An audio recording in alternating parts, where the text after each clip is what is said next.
حضرت ابو الفضل العباس علمدار علیہ الصلاۃ والسلام.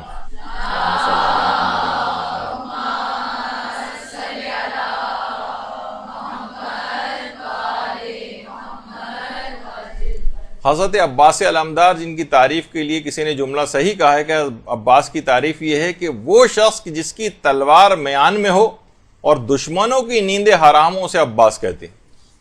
تلوار نکلی ہوئی نہ ہو، تلوار میان میں ہو اور دشمنوں کی نیندیں حرام ہو.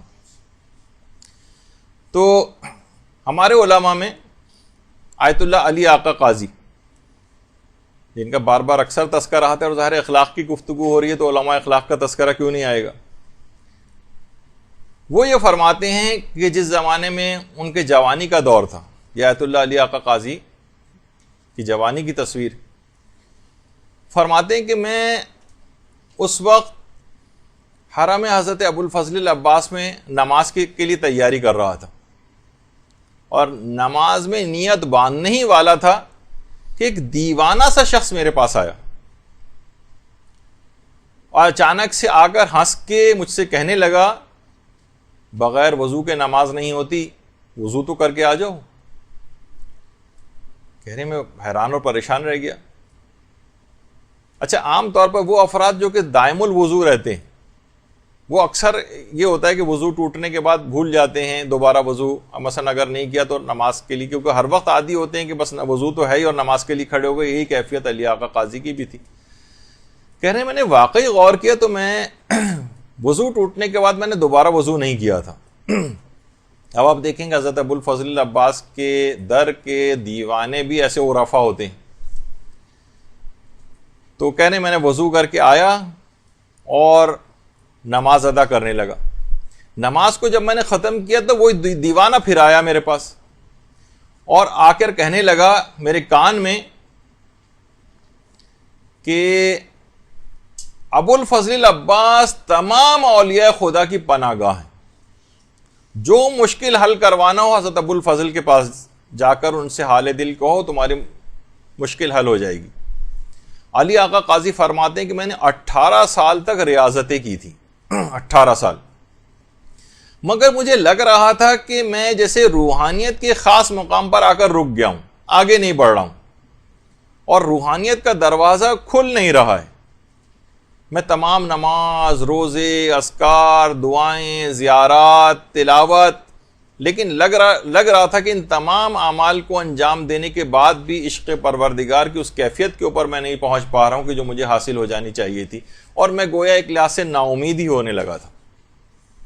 دیوانے نے کان میں جب یہ آ کر کہا کہ حضرت ابو الفضل العباس سے توسل کیوں نہیں اختیار کرتے ہو اور اپنی حاجت ان سے کیوں نہیں کہتے ہو جبکہ وہ تمام اولیاء خدا کی پناہ گاہ ہیں، میں نے تڑپ کر اسی وقت حضرت ابو الفضل العباس علمدار سے توسل کیا کہ مولا میں نے 18 سال تک ریاضتیں کی ہیں، میں نے بہت رنج اور غم اٹھائے ہیں، میری آپ اس دعا کو قبول فرما لیں کہ حجابات برطرف ہو جائیں اور میں پروردگار کی طرف بلند ہو جاؤں. کہنے ادھر میں نے حضرت ابو الفضل العباس سے توسل کیا، ادھر گویا دل کے حجابات برطرف ہونے لگے. اچانک سے میں نے دیکھا کہ جہان کے تمام ذرات کے اندر خدا کے نور کا ظہور ہو رہا ہے. اسی وقت سے کہنے میں نے جس طرف نگاہ اٹھا کر دیکھتا تھا ہر جگہ مجھے لا الہ الا اللہ کی تجلی نظر آنے لگی، اور دیکھا کہ کائنات کے ذرے ذرے سے نور الہی اٹھ رہا ہے، اور اللہ نور السماوات والارض اس کی گویا ایک لحاظ سے تفسیر میری آنکھوں کے سامنے جو ہے وہ آنے لگی. لیکن یہ عارضی کیفیت تھی، یہ چیزیں مجھے نظر آنی بند ہو گئیں. اس کے بعد میں گھر آیا تو زوجہ نے مجھ کو چائے وغیرہ دی، چائے پی. تھوڑی دیر کے بعد میری وہی عرفانی کیفیت پھر دوبارہ آنے لگی. پھر میں گھر کی چھت پر گیا تو وہاں پہ بھی میں نے دیکھا کہ ذرے ذرے سے تجلی پروردگار کا ظہور ہو رہا ہے. دیکھیے اللہم صلی علی محمد وعلی محمد.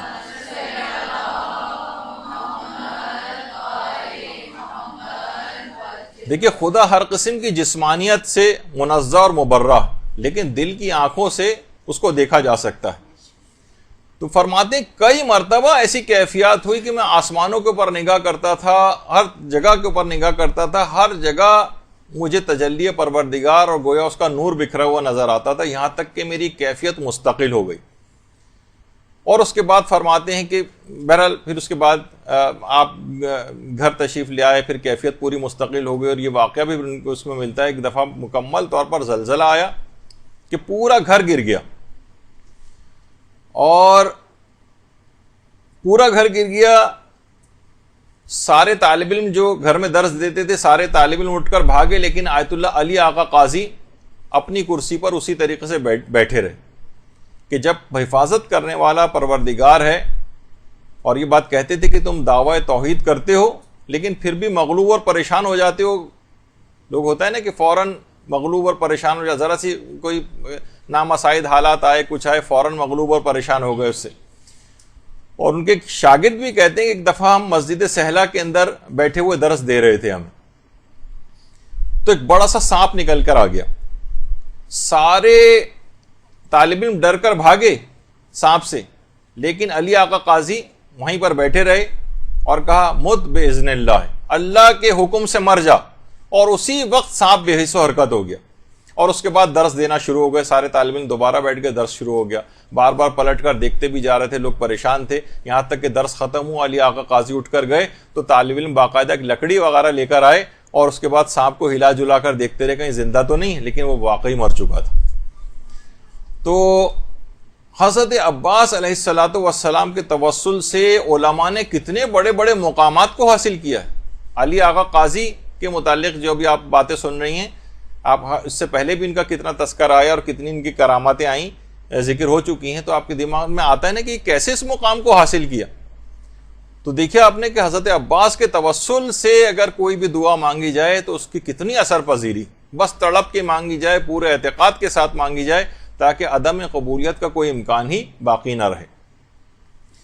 اور یہی وجہ ہے کہ آپ کے انتقال کے بعد, آیت اللہ علی آقا قاضی کے انتقال کے بعد, جو بڑے بڑے علماء اور عرفا تھے, ان میں سے یعنی بات مشہور ہے کہ انہوں نے عالم خواب میں یا عالم مکاشفہ میں برزخی زندگی میں یہ بات چیز دیکھی کہ برزخی زندگی میں آیت اللہ علی آقا قاضی کو انسان کامل کا درجہ دیا گیا ہے. دیکھیں پیغمبر اسلام اور اہل بیت تو کامل ترین مصداق ہیں اس جملے کا, اس لفظ کا, انسان کامل. لیکن غیر معصوموں میں اور علماء کے اندر یہ بہت بڑا مقام ہے جو برزخی زندگی میں انسان کامل کا آیت اللہ علی آقا قاضی کو حاصل. دیکھیے علی آقا قاضی نجف اشرف میں وادی السلام میں مدفون ہے.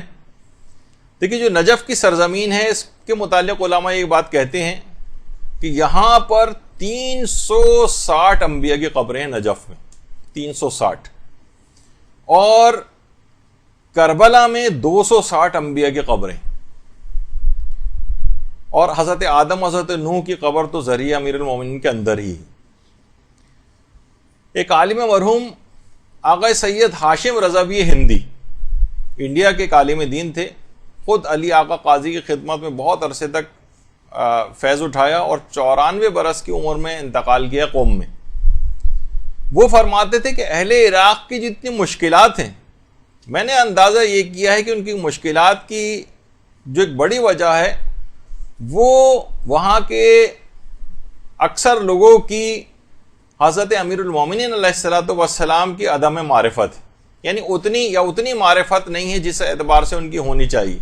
اور دوسری فرماتے تھے کہ اولیاء خدا میں سے حضرت آیت اللہ علی آقا قاضی, ان کے متعلق اہل عراق کی جو کم علمی ہے یا بے بصیرتی ہے یا یہ کہا جائے کہ کم معرفت ہے, یہ بھی اہل عراق کی مشکلات کا ایک بڑا سبب ہے. یعنی آغا ہندی یہ جملے فرماتے تھے کہ امیر المومنین کا بھی جو مقام اور مرتبہ ہے اس کے مطابق ان کے لوگوں کے اندر وہ معرفت نہیں پائی جاتی ہے. اور اسی طریقے سے آیت اللہ علی آقا قاضی, دیکھیں اتنا بڑا شخصیت کیا ہے, لیکن آپ دیکھیں کہ بہرحال ان کا مقبرہ قبر وغیرہ یعنی لگتا ہے کہ جیسے ان کو کوئی خاطر خواہ, بلکہ کتنے لوگ افراد یہاں سے قافلوں کے قافلے جاتے ہیں اور وادی السلام کے اندر بھی جاتے ہیں, لیکن کبھی کوئی آیت اللہ علی آقا قاضی کی شیعہ کاروانوں میں سے بھی شاید ہی کبھی کوئی گیا ہو. میں نے تو آج تک کسی کو بھی نہیں دیکھا کہ کوئی علی آقا قاضی کی قبر پہ گیا بھی ہو یا ان کا نام بھی کبھی کسی نے سنا ہو, جس کو عالم برزخ میں معصومین سے ہٹ کر انسان کامل کا درجہ دیا گیا ہو. اس میں قوم کی بے حسی کا یہ عالم ہے. یہی وجہ ہے کہ جو بار بار ہم علماء کا تذکرہ اس میں جو ہے کرتے ہیں, لوگ یہی کرتے ہیں نا کہ معصومین کا تذکرہ اس لحاظ سے ان کی سیرت, تو کہتے ہیں بھائی ہم کہاں ان کی پیروی کر سکتے ہیں, لیکن یہ علماء ان کی تو پیروی کی جا سکتی ہے, یہ تو غیر معصوم ہے, یہ تو ہمارے ہی طرح کے افراد تھے, تو اس وجہ سے ان کا تذکرہ زیادہ آتا ہے تاکہ ہمارے سامنے ایک مشعل راہ رہے کہ ہم بھی کچھ محنت کر کے کسی مقام کو حاصل کر سکتے ہیں. تو علی آقا قاضی, تو بہرحال آپ نے دیکھا کہ توسل حضرت عباس علمدار یہ اتنا مقام, اللہم صلی علی محمد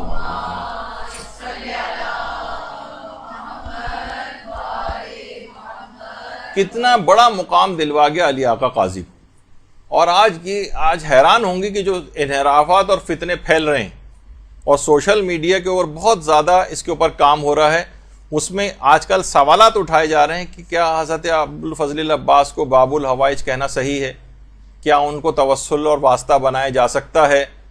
ایسے ایسے سوال, اشکالات اٹھانا, لوگوں کے دماغوں کو مسموم کرنا, زہر آلود کرنا, یا شک ڈالنا, یہ آج کل ایک کام اس سلسلے میں بہت بڑھتا جا رہا ہے. تو علماء اور مراجع اس کے آگے سفارہ ہیں, باقاعدہ آیت اللہ شبیری زنجانی نے ان کی اپنی آفیشیل ویب سائٹ پہ ہے کہ یہ بالکل امور قطعیہ میں سے ہے دین کے کہ حضرت ابوالفضل العباس یہ باب الحوائج ہیں, اس میں کوئی شک و شبے کی بات ہی نہیں ہے, یہ قطعی امور کے اندر سے.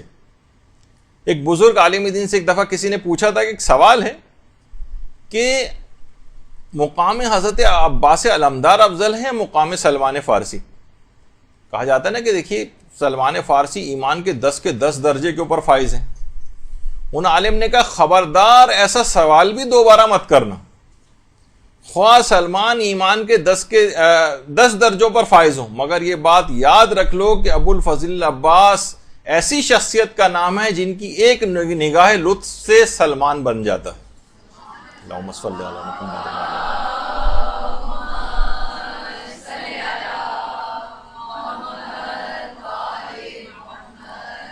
یاد رکھ لو اہل بیت رسول پر کسی کو کبھی قیاس مت کرنا. اور اس وقت حضرت عباس تمام اولیاء خدا کی پناہ گاہ ہیں. تو بہرحال اتنا بڑا مقام حضرت عباس کا کہ علماء کہتے ہیں کہ امام حسین کا ایک جملہ ان کے اس مقام کو بیان کرنے کے لیے کافی ہے کہ امام فرماتے تھے حضرت عباس کے لیے, امام حسین جو جملہ ارشاد فرما رہے ہیں کہ میرے ماں باپ آپ پر قربان ہوں. کتنا بڑا مقام اور مرتبہ, یہ مذاق جملہ نہیں, یہ کوئی کمتر جملہ نہیں. حضرت عباس کی مقام اور فضیلت کو بیان کرنے کے لیے بہت کافی کہ امام حسین جیسا امام وقت کہے کہ میرے ماں باپ آپ پر قربان.